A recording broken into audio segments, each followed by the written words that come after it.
This is Howard Bloom. I'm a reporter for the LA Times, and we are here this morning at Normont Elementary School in the south part of the LA School District. And today is a big day. It's the opening day of school, really, for most students, for the first time in more than a year since schools closed on March 13, 2020.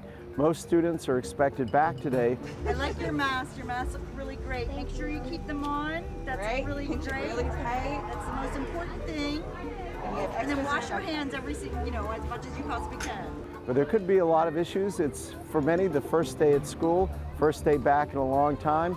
And also, the school district is doing a really unique in the nation testing program for the coronavirus, where every student, every staff member is going to be tested every week. That's about 100,000 people every day. And that program is in full gear as well. But we expect a day of excitement as well as some apprehension. So I do know at our school sites we have rapid antigen tests available at some, not all sites. And so those tests are available so that we could rapidly test students on site, find out their results fairly quickly, and ensure that the students who are COVID negative can immediately access instruction today. So 95% of our students came on campus last Friday and the Friday before to get their baseline COVID tests. So 95%. Okay, and what was the process for students to get in today? What had to happen? So we have an allowed and disallowed list with the baseline COVID tests. So those 95% that came were on the allowed list. And then if any of the others showed up, the 5%, we had made phone calls home to them and things like that. We directed them on how to get their baseline COVID test so that they can start school tomorrow. We're starting with a Smart Start this year.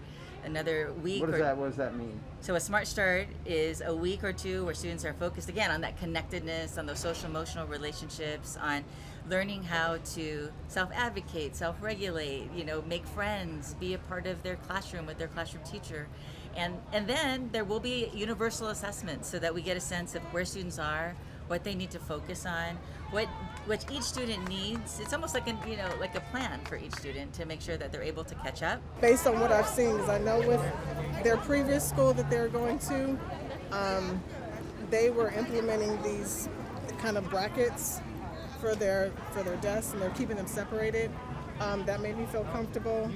They had sanitized stations everywhere. They even had little wash stations on the playground.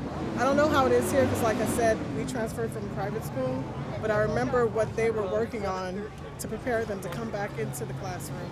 Well, we have multiple layers of safety measures in place, safety protocols, from the ventilation in our air conditioning systems, where we're using the equivalent of an MERV 13, so it's like an N95 mask equivalent. We're requiring masks for all of our students and our teachers, so everyone is masked on a campus. Good morning, boys and girls. You are the most important people in the room. That is for sure, and we are so happy you are here.